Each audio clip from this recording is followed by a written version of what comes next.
नरेंद्र मोदी जी ने कहा, भाइयों और बहनों, कोरोना आया है, थाली बजाओ, कोरोना भाग जाएगा। और पूरे हिंदुस्तान से थाली बजवा दी। उसके बाद कहते हैं घंटी बजाओ, हिंदुस्तान घंटी बजाए। उसके बाद कहते हैं मोबाइल फोन निकालो, उसकी लाइट जला दो। और ये जो मीडिया वाले हैं, सब के सब बिक गए हैं। 24 घंटा ये नरेंद्र मोदी का चेहरा दिखाते हैं। क्यों? भाई और बहनों, बात समझो, ये नरेंद्र मोदी की सरकार नहीं है, ये 2-3 उद्योगपति मित्रों की सरकार है। और ये पूरा ड्रामा जो चल रहा है, ये आपके जो प्रधानमंत्री है, ये उनकी कठपुतली है। ये जो कहते हैं ये करते हैं। इनको सिर्फ भाषण देना आता है। ये जाते हैं बंगाल में, कह देंगे भैया सोना और बंगला बना दूंगा, टोपी पहन लेंगे। असम में जाएंगे, गमछा पहन लेंगे। आरएसएस और बीजेपी की विचारधारा बंगाल के लिए खतरा है। जिस दिन बीजेपी की विचारधारा बंगाल के अंदर आ गई, उस दिन के बाद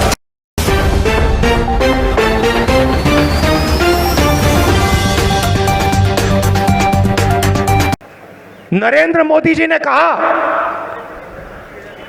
भाइयों और बहनों, कोरोना आया है, थाली बजाओ,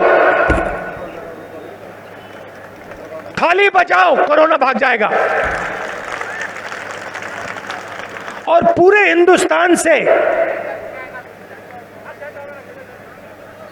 थाली बजवा दी।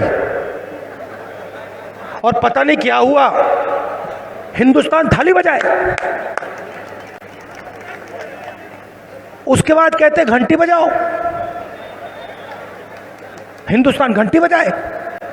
उसके बाद कहते हैं मोबाइल फोन निकालो, उसकी लाइट जला दो। अब देखिए, यह व्यक्ति हिंदुस्तान का प्रधानमंत्री है। गहरी बात बोल रहा हूं, यह व्यक्ति हिंदुस्तान का प्रधानमंत्री है। और ये एक्शन ले बजाय, अर्थव्यवस्था की रक्षा करने के बजाय, मजदूरों के लिए रेलवे टिकट, बस टिकट खरीदने के बजाय देश को कह रहा है घंटी बजाओ। और ये जो मीडिया वाले हैं, ये 24 घंटे दिखा रहे, भैया देखो हिंदुस्तान घंटी बजा रहा है, घंटी बजा रहे, देखो घंटी बज रही है सब जगह। तो ताली बजाओ भैया, घंटी बज रही है। और आज उत्तर प्रदेश में जाइए, देखिए, मेरे फोन पे अभी वीडियो आया है, लाशों का ढेर पड़ा हुआ है। जगह नहीं है लाशों को रखने के लिए, जगह नहीं है लाशों को रखने के लिए। नरेंद्र मोदी जी ने इसके बारे में कुछ बोला आपसे कि कोरोना फैल गया, लाखों लोग मर गए, हिंदुस्तान की अर्थव्यवस्था नष्ट हो गई, मैं प्रधानमंत्री हूं? कुछ बोला उन्होंने? प्रेस वालों ने कुछ बोला? कुछ नहीं। इनके मुंह से एक शब्द नहीं निकलता। ये रखवाले हैं, इनका काम रक्षा, देश की रक्षा करने का है। ये रखवाले हैं, बिक गए हैं सब के सब बिक गए हैं। 24 घंटा ये नरेंद्र मोदी का चेहरा दिखाते हैं। क्यों? भाई और बहनों, बात समझो, ये नरेंद्र मोदी की सरकार नहीं है, ये 2-3 उद्योगपति मित्रों की सरकार है। और ये पूरा ड्रामा जो चल रहा है, ये आपके जो प्रधानमंत्री है, ये उनकी कठपुतली है। ये जो कहते हैं ये करते हैं। इनको सिर्फ भाषण देना आता है। ये जाते हैं बंगाल में, कह देंगे भैया सोना और बंगला बना दूंगा, टोपी पहन लेंगे।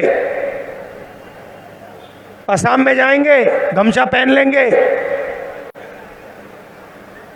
राइनो उठा लेंगे और कहेंगे भैया देखो बीजेपी को वोट दो। और फिर नोटबंदी करेंगे,